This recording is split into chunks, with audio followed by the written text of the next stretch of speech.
16 বছরের গুম খুন নির্যাতন নিষ্পেষণ নিপীড়ন আয়নাঘর বিডিআর হত্যাকাণ্ড দেশপ্রেমিক সেনাবাহিনীর গুরুত্বপূর্ণ অফিসারদেরকে হত্যা করে নিঃশেষ করে দেয়া, দেশের মেরুদণ্ড ভেঙে দেয়া থেকে শুরু করে শাপলা চত্বরের কালো রাতের কাহিনী কে না জানে।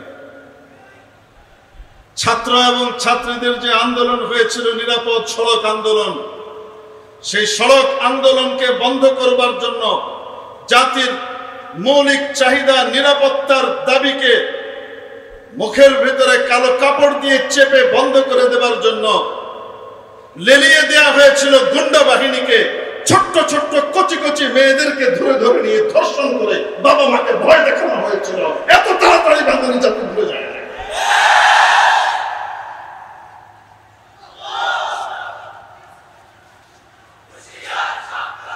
অতএব আজকে যারা দেখবেন বলবে আগেই ভালো ছিলাম, বুঝতে হবে এরা হলো ওই অপকর্মের দোষর। নতুবা তারা এত স্মৃতিশক্তিহীন যে কিছুদিন আগের কথাও তারা ভুলে যায়। প্রতি মাসের মাথায় যে মগজটুকু আছে সম্ভবত সেটাও নাই।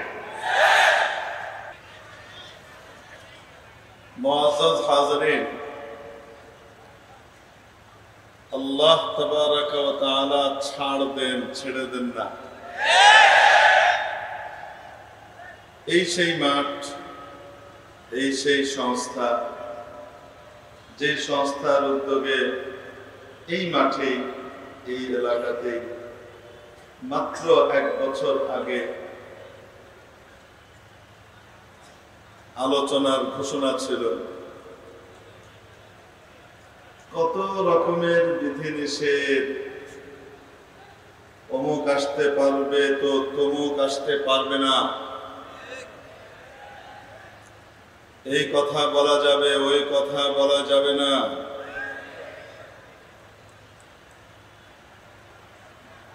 তারপরেও আবার এই আঙ্গিকে বলতে হবে, ওই আঙ্গিকে বলা যাবে না। কত রকমের বিধিনিষেধ, কত রকমের কণ্ঠরোধ করবার চেষ্টা করা হয়েছে।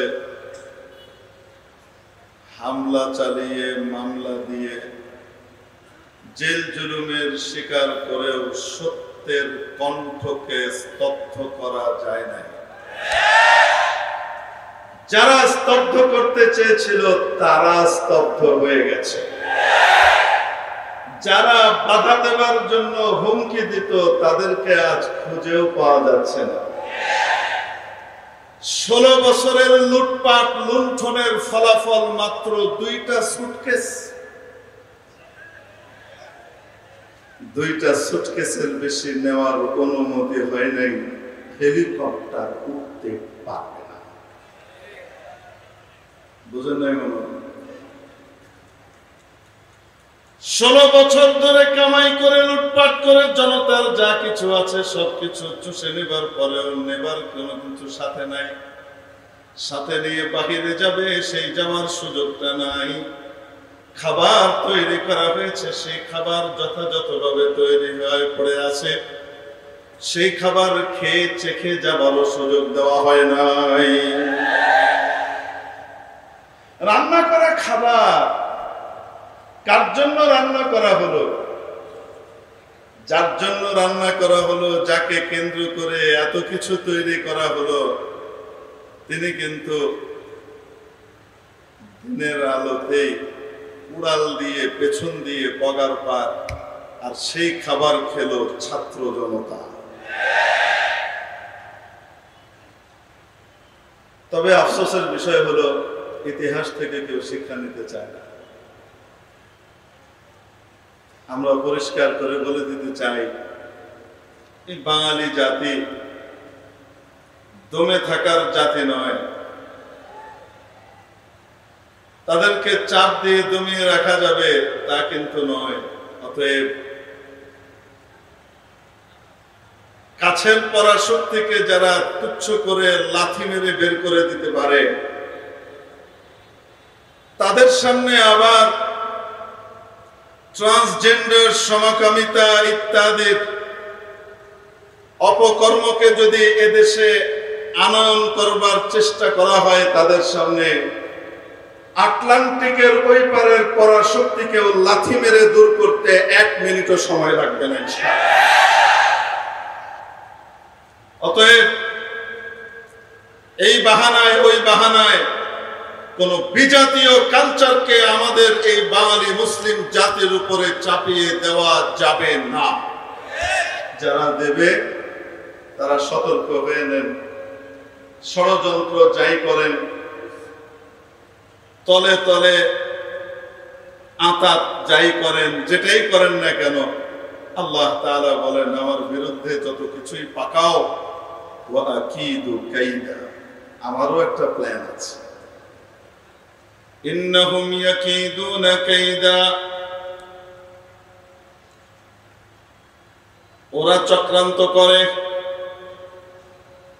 আমার দিনকে, আমার ইসলামকে, যেটাকে আমি পাঠিয়েছি মাথা উঁচু করে দাঁড়াবার জন্য, সেটাকে নামিয়ে দিতে চায়, সেটাকে বিলুপ্ত করতে চায়।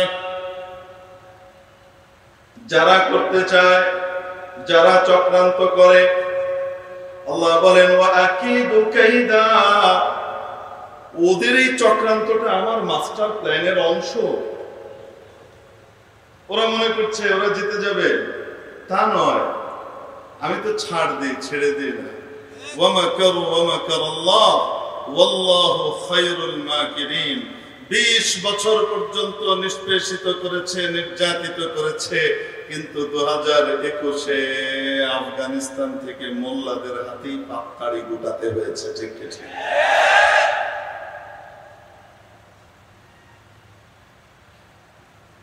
ওখানে মোল্লার সংখ্যা আমাদের দেশের মোল্লার সংখ্যার চেয়ে কিন্তু কম, এটা জানেন কিনা আপনারা?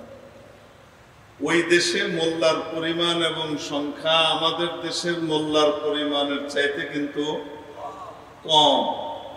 ওখান থেকে যদি পাত্তাড়ি গুটিয়ে ভাগা লাগে, আমাদের দেশে সমকামিতা আর অপকর্ম আনয়নের দুঃসাহস যারা দেখাবে, তাদেরকে ইনশাআল্লাহ তার চেয়ে কম সময়েই পাত্তাড়ি গুটিয়ে ভাগা লাগবে। চক্রান্তটা চলছে, এই জন্য বললাম। ওরা মনে করেছে ব্যাস একটাকে তো ভাগিয়ে দিয়েছে, এখন আমরাই দখল করে নেব, আমরাই সবকিছু নিজেদের মন মতো সাজাবো। নিজেদের মন মতো সাজানোর জন্য অন্য কোনো দেশ চয়েস করে নেন, অন্য কোনো দেশ চয়ন করে নেন, পছন্দ করে নেন, বাংলাদেশের দিকে আল্লাহর রাস্তায় তাকায় না। কারণ আগেরটা তো কাপড় চোপড় সহ, শাড়ি টাড়ি ছায়া টায়া সহ যাইতে পারছে।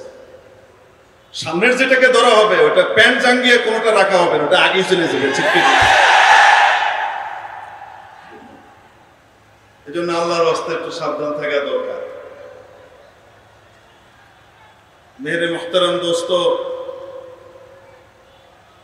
আল্লাহ তাবারাকা ওয়া তাআলা আমাদের জন্য বড় শুকরের মওকা করে দিয়েছেন, যেটা আমরা কল্পনা করতে পারতাম না 5ই আগস্টের আগ পর্যন্ত। 5ই আগস্টের দিন সকাল বেলায়ও যেখানে এই উম্মতের মুখ থেকে এই শব্দ বেরিয়েছে মাতা নাসরুল্লাহ, আল্লাহর সাহায্য কি আর আসবে না? এই জুলুম আর কতদিন? যেভাবে নির্দ্বিধায় হত্যা করা হচ্ছে শুধুমাত্র নিজের চেয়ারটাকে মজবুত রাখবার জন্য।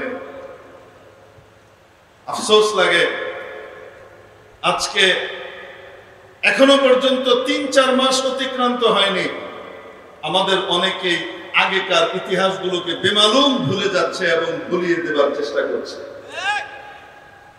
16 বছরের গুম, খুন, নির্যাতন, নিষ্পেষণ, নিপীড়ন, আয়নাঘর,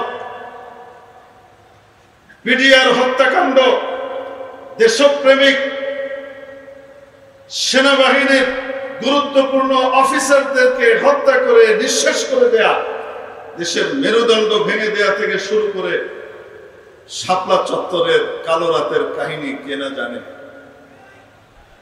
ছাত্র এবং ছাত্রীদের যে আন্দোলন হয়েছিল, নিরাপদ সড়ক আন্দোলন, সেই সড়ক আন্দোলনকে বন্ধ করবার জন্য জাতির মৌলিক চাহিদা নিরাপত্তার দাবিকে মুখের ভিতরে কালো কাপড় দিয়ে চেপে বন্ধ করে দেওয়ার জন্য লেলিয়ে দেওয়া হয়েছিল গুন্ডা বাহিনীকে।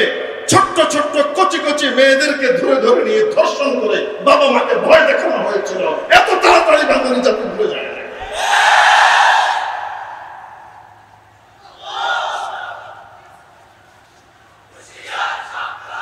অতএব আজকে যারা দেখবেন বলবে আগেই ভালো ছিলাম, বুঝতে হবে এরা হলো ওই অপকর্মের দোষর। নতুবা তারা এত স্মৃতিশক্তিহীন যে কিছুদিন আগের কথাও তারা ভুলে যায়। প্রতি মাসের মাথায় যে মগজটুকু আছে সম্ভবত সেটাও নাই।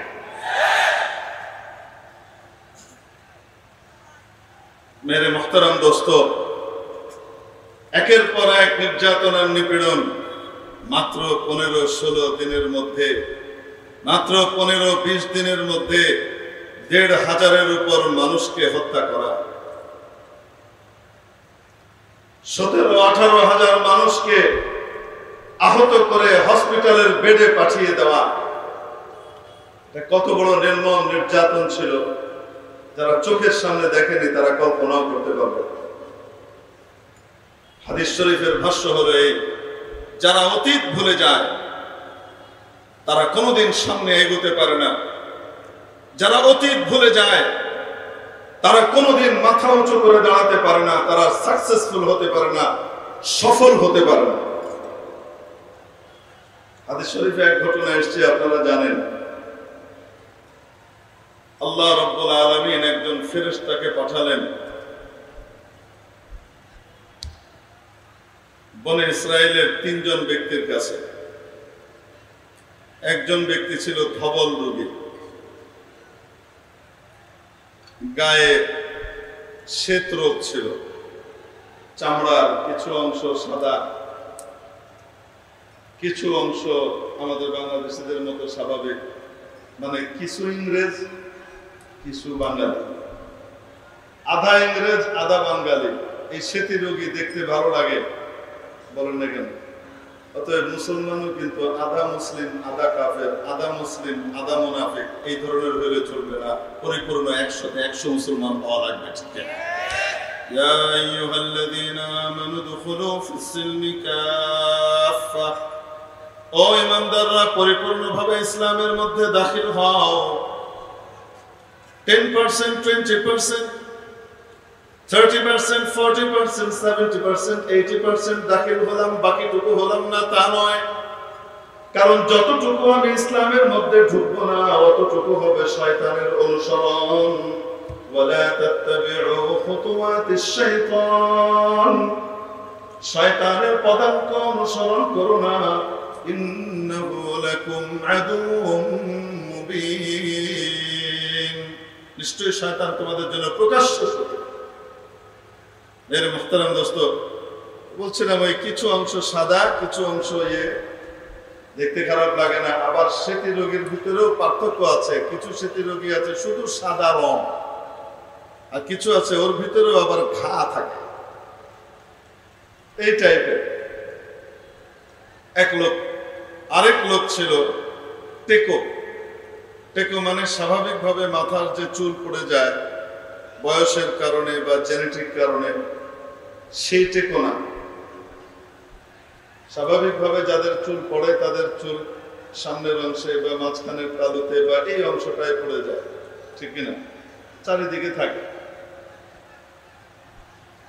যেই টেকোর কথা বলা হচ্ছে সেই টেকোর স্কিন প্রবলেম ছিল, তার স্কিনে এখানে টাক, এখানে চুল, এখানে টাক, এখানে চুল, এখানে টাক, এখানে চুল, এরকম দেখতে খুব খারাপ লাগে এবং মানুষ ঘৃণা করে। তৃতীয় ব্যক্তি ছিল অন্ধ। এই 3 ব্যক্তির কাছে একজন ফেরেশতাকে আল্লাহ তাবারাকা ওয়া তাআলা পাঠালেন তাদের পরীক্ষা নেবার জন্য। প্রথম ব্যক্তির কাছে ফেরেশতা আসলেন, এসে নিজের পরিচয় দিলেন, আমি অমুক, মানে আল্লাহর পক্ষ থেকে আসা ফেরেশতা। আপনার কাছে কি প্রিয় বলেন, যেটা আপনার কাছে প্রিয় হবে সেটা দিয়ে দেওয়া হবে। আমি দোয়া করলে আল্লাহ কবুল করবেন। তো সে বলছে জিলদুল হাসান, আমার খুব সুন্দর চামড়া দরকার। মানুষ আমাকে এই চর্মরোগের কারণে ঘৃণা করে, ভালো ভালো অনুষ্ঠানে বড় দাওয়াতে আমাকে জায়গা দেয়। অতএব আমার চামড়াটা যদি ভালো হয়ে যেত। ফেরেশতা তার গায়ে হাত ধরিয়ে দিলেন, মুহূর্তের ভিতরে সে সুস্থ হয়ে গেল, সুন্দর চামড়ার অধিকারী হয়ে গেল, কোনো রোগ নাই। তুমি আর কি চাও বলো? তো সে বলছে যে আমাকে একটা উটনি দিলেই হবে, একটা উট দেন যেটা দিয়ে আমি খেয়ে পরে বাঁচবো। তো ফেরেশতা তাকে একটা নাকাতুন আসলা দিলেন, অর্থাৎ গাভীন উটনি দিলেন, কিছুক্ষণ পরে যেটা প্রসব করবে, বিয়েইব করে, বাচ্চা দেব, এরকম একটা উটনি দিলেন, দিয়ে দোয়া করে দিলেন আল্লাহ তাআলা এর মধ্যে বরকত দেন। গেলেন ওই গাঞ্জার কাছে, টাকালা টাকালা টাকালু টাকালা টাকালাতা টাকালনা,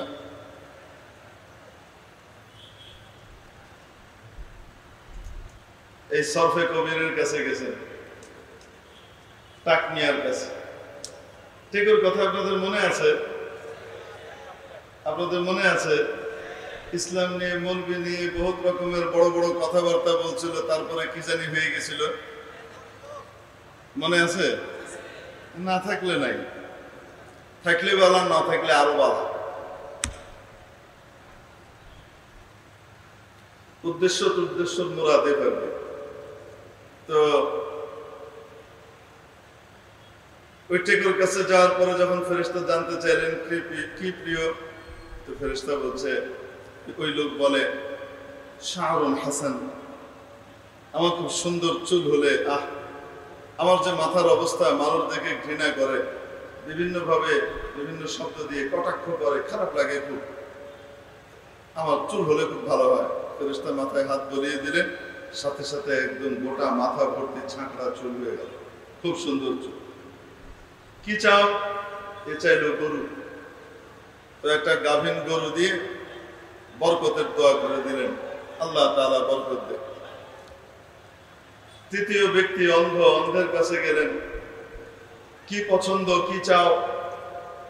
তো বলছে আমার দৃষ্টি শক্তিটা যদি ফিরে পাই, আমি যদি একটু দুনিয়াটা দেখতে পাই, মানুষকে দেখতে পাই, এটাই কত ভালো আমার জন্য। তো ফেরেশতা চোখের মধ্যে হাত বুলিয়ে দিলেন, তো সাথে সাথে তার দৃষ্টি শক্তি ফিরে আসলো, সে ভালো হয়ে গেল, দেখতে থাকলো। কি চাও? একটা ছাগল চাই। তো ছাগল দিয়ে দিলেন, একটা গাভীন ছাগল, বকরি দিয়ে দিলেন, বরকতের দোয়া করে দিলেন।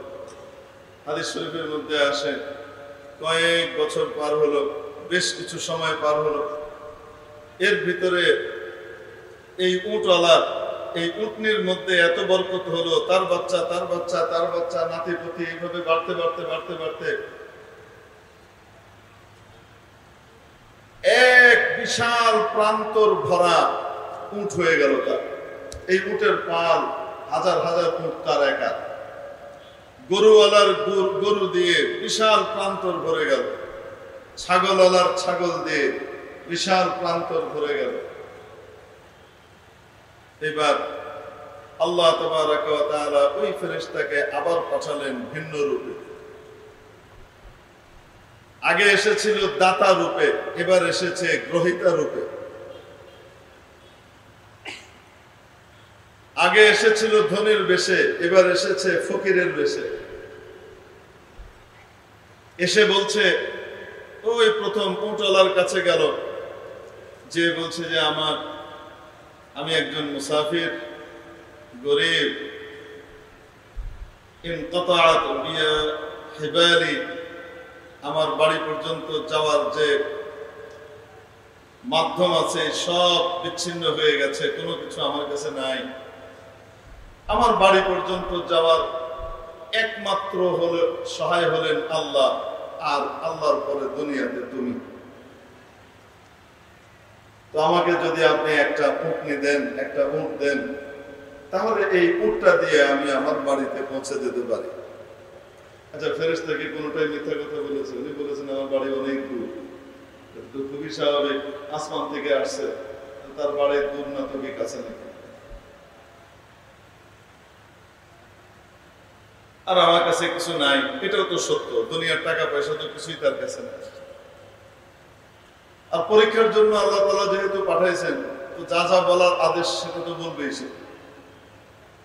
এখন ওই লোক বলে, এই উটনি তো উট তোমাকে দিব মানে? কত কষ্ট করে এই উট অর্জন করেছি, ব্যবসা দেখাশোনা করছি, আমার রক্ত পানি করা পয়সা তোমাকে আমি এমনি এমনি দিয়ে দেবো? ফ্রি খেয়ে খেয়ে তোমাদের মাথা খারাপ হয়ে গেছে। টাকার গাছ আছে, উটের গাছ আছে, ঝাড়া দিলে উঠ পরে টুকটুক করে।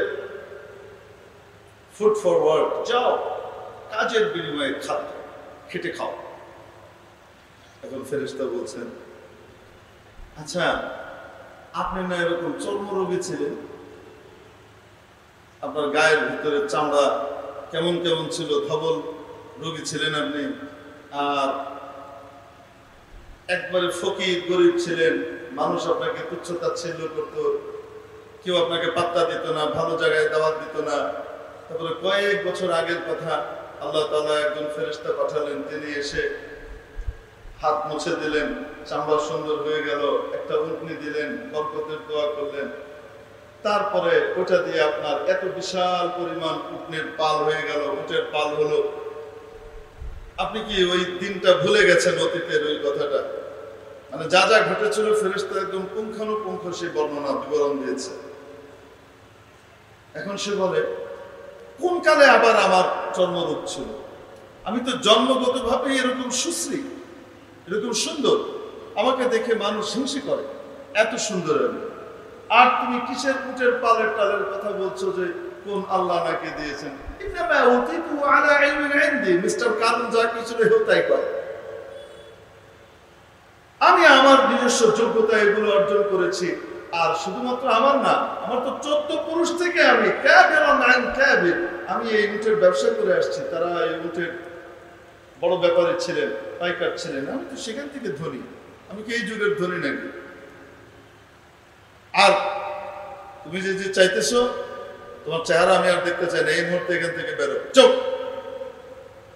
ফেরেশতা বলছেন, আচ্ছা ইন কুনতা কাযিবা, যদি তুমি মিথ্যাবাদী হয়ে থাকো তাহলে তুমি যেমন ছিলা তেমন হয়ে যাবে।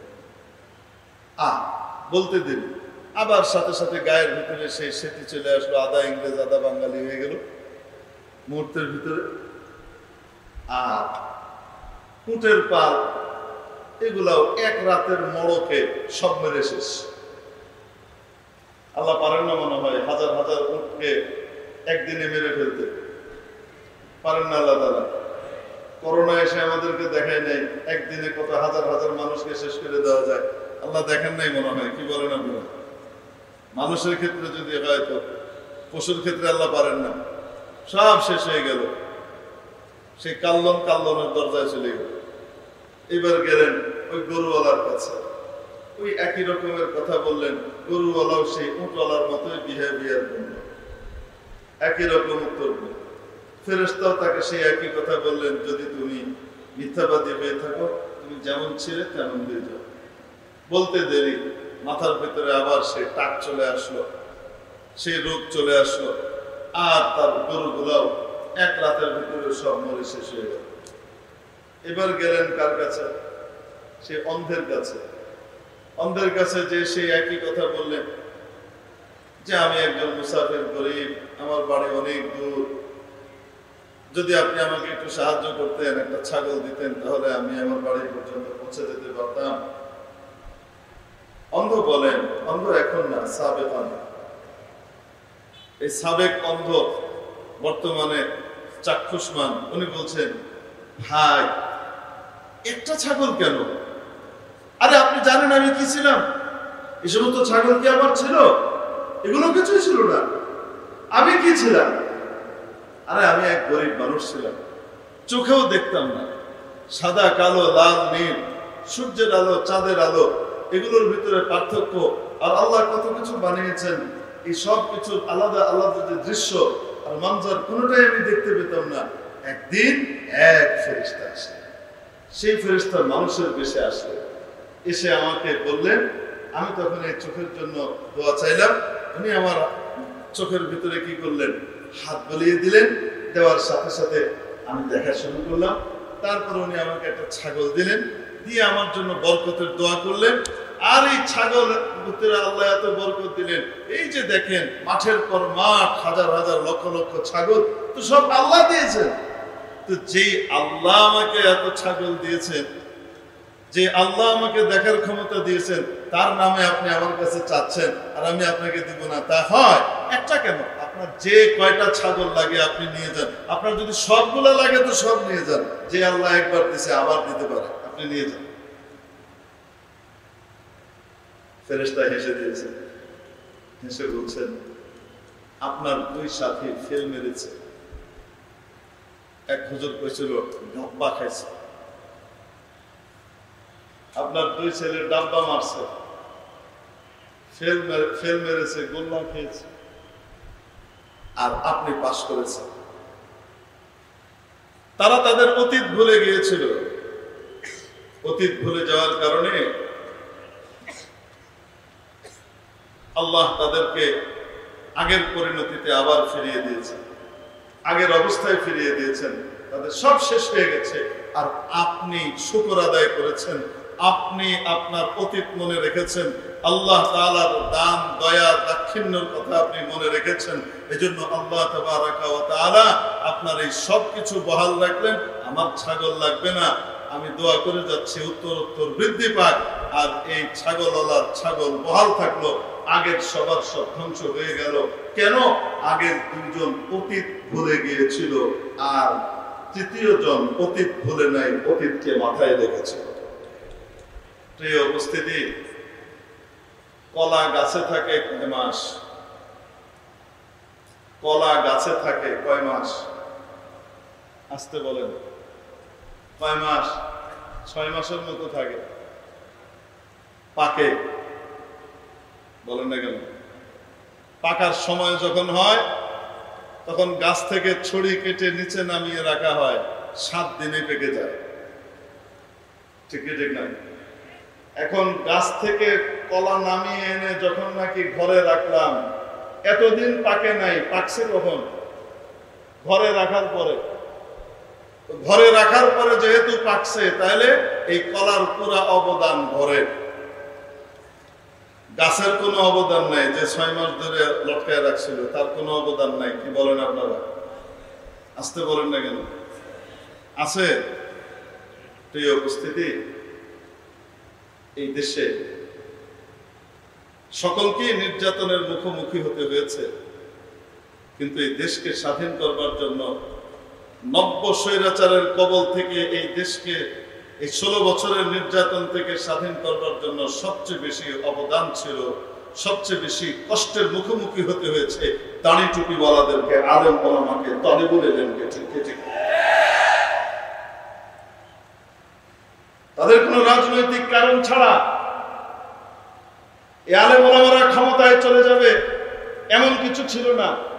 তারপরেও তাদের উপরে নির্যাতন, নিষ্পেষণ, জুলুমের, নিপীড়নের যে স্টিম রোলার চালানো হয়েছে, তা ইতিহাসের যে কোনো বর্বরতাকে হার মানিয়ে দেয়। শুধুমাত্র 2013 5 মের কালো রাতে শাপলা চত্বরে যে পরিমাণ মানুষকে, যে পরিমাণ আলেম ওলামাকে, যে পরিমাণ ভালো মানুষকে একসাথে একদিনে হত্যা করা হয়েছে, হানাদার পাক বাহিনী একদিনে এত মানুষ হত্যা করে। তারা বহু মানুষ হত্যা করেছে ঠিক, কিন্তু 5 মের কালো রাতে যে পরিমাণ হত্যাকাণ্ড ঘটানো হয়েছে, যে পরিমাণ মানুষকে হত্যা করা হয়েছে, এত হত্যা ওরা করে নেই।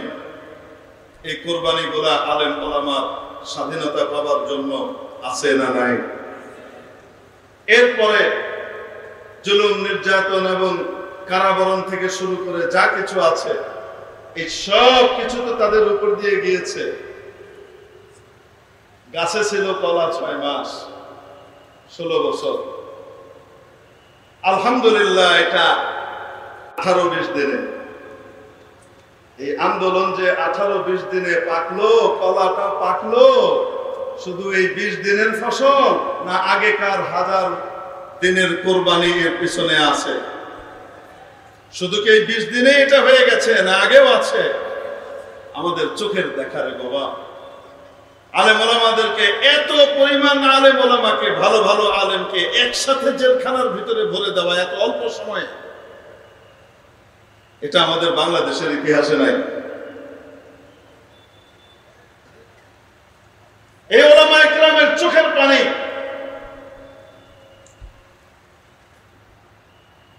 কি বলবো আপনাদেরকে, 9 ফুট বাই 14 ফুট একটা রুম, সেই রুমের ভিতরে আবার 5 ফুট বাই 5 ফুট বাথরুম এক কোনায়, আর আরেক কোনায় খালি একটুখানি জায়গা বাতাস আসার জন্য।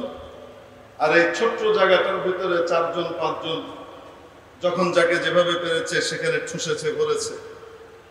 সারাক্ষণ এভাবে দরজা বন্ধ করা, বের হতে দেওয়া হয় না।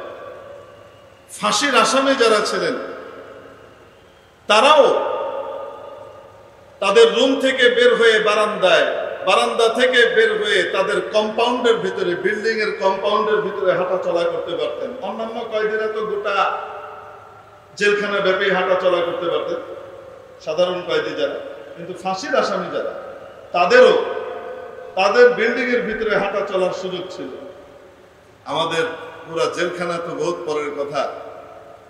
হেফাজতে ইসলামের আলেম ওলামাদেরকে যাদেরকে গ্রেফতার করে তারা নিয়ে গিয়েছিল, তাদের পুরা জেলখানা তো বহুত পরের কথা। দিনের বেলায় হাঁটা চলার সুযোগ তো নাই, রাতে তো নাই, নিজের বিল্ডিং এর কম্পাউন্ডেও নাই। এমনকি যেই রুমে রাখতো সেই রুমের বাইরে যে বারান্দাটা আছে, আপনার 5 ফুট বাই হয়তো 22 ফুট 23 ফুট লম্বা, কোনটা আরেকটু লম্বা বারান্দা, এই বারান্দাটার ভিতরে যে একটু তারা দিনের বেলায় হাঁটা চলা করবে, এতটুকু সুযোগ দিত না। ওই ভেতর থেকে বের করার সময় মাত্র 35 মিনিট 40 মিনিট বেঁধে দিত। এই 35-40 মিনিট এই বারান্দাটার ভিতরে হাঁটা চলা করার সুযোগ ছিল। আমরা রুম থেকে সবাই বেরোতাম আর ওইখানে হাঁটা চলা করতে দেওয়া হতো। কোন সময় আবার এই 35-40 মিনিটও বিভিন্ন বাহানায় কোন দিন বন্ধ করে দিত না। জেলখানার নিয়ম অনুযায়ী প্রতি সপ্তাহে আত্মীয় স্বজনের সাথে বা কোনো এক নম্বরে 10 মিনিট করে প্রত্যেক কয়েদিকে, হাজতিকে কথা বলার সুযোগ দেওয়া হতো।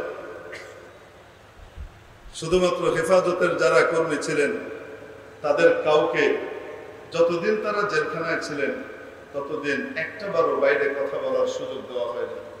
দেখা সাক্ষাৎ তো বহুত পরের কথা। ইভেন ফজরের আগে সারা রাত তো মানুষ নামাজ পড়তো, ওলামা ইকরাম সারা রাত নামাজ পড়তেন, কোরআন শরীফ তেলাওয়াত করতেন, দোয়া করতেন। তাহাজ্জুদের সময় যে দোয়া হতো না, তো মাঝে মাঝে সকলে বলতেন যে একজন হাত উঠান, আমরা সকলে একসাথে দোয়া করি। এই দোয়াটার সময় যে কান্নাকাটি হলো, সেটার উপরেও আবার বিধিনিষেধ আরোপ করা হলো। দোয়া করা যাবে না, কান্নাকাটি করা যাবে না। সেই সময়কার এক একজনের দোয়ার কথা তো আমাদের এখনো কানে ভাসে, কানের ভিতরে এখনো গুঞ্জরিত হয়। কি কি দোয়া ছিল! আয় আল্লাহ, যেভাবে তুমি ফিরআউন, নমরুদ, সাদ্দাত, কারুনকে তুমি ধরেছ, তোমার শত্রুদেরকে তুমি পাকড়াও করেছ, আয় আল্লাহ তুমি নব্য ফিরআউনদেরকেও পাকড়াও করো, এদেরকেও ইতিহাসের পাতার ভিতরে জায়গা দিয়ে দাও, যেন তাদেরকে দেখে গোটা জাতি শিক্ষা নেয়। মেরে মুহতারাম দোস্ত, এই কোরবানি আলেম ওলামার ছিল কি ছিল না? একদিকে যারা ভেতরে ছিলেন তারা, আর বাহিরে যারা ছিলেন তাদেরকে গ্রেপ্তার আতঙ্ক দিয়ে দৌড়ের উপরে রেখেছে। কেউ যদি কারাগারে দেখা করতে গেছে, সাহায্য করার জন্য গেছে, অথবা কোনো খোঁজ খবর নিতে গেছে, তাদেরকেও হয়রানি করা হয়েছে। অবাস্তব না বাস্তব? এক কথায় গোটা দেশকে একটা জীবন্ত কারাগার এর পরিণত করে দেওয়া হয়েছিল। মেরে মুহতারাম দোস্ত, এই সকলের কোরবানির বদৌলতে আজকে আমরা এই স্বাধীনতার স্বাদ উপভোগ করছি। এই স্বাধীনতার স্বাদ পাওয়ার পরে আজকে যদি এই বৈষম্য বিরোধী আন্দোলন, এই আন্দোলন সফলতায় পৌঁছার পরে কেউ যদি বৈষম্যের চোখ আবার প্রতিষ্ঠা করতে চায়, দাড়ি টুপিওয়ালারা এদেশের ভাড়াটিয়া আর দাড়ি টুপি ছাড়া যারা আছে তারা হলো মালিক, এই ধরনের কোন বিভাজন যদি কেউ করতে চায় আর অতীত যদি ভুলে যেতে চায়, তাহলে ওই টেকা ওই গরুওয়ালার মুঠওয়ালার মতো তাদের পরিণতি হবে ইনশাআল্লাহ। আল্লাহ তাবারাক ওয়া তাআলা আমাদেরকে আমাদের অতীত মনে রেখে সামনের লাইহায়ে আমল তৈরি করার তৌফিক দান করেন। ওয়া আখিরু দাওয়ানা আলহামদুলিল্লাহি রাব্বিল আলামিন। আসসালামু আলাইকুম ওয়া রাহমাতুল্লাহি ওয়া বারাকাতুহু।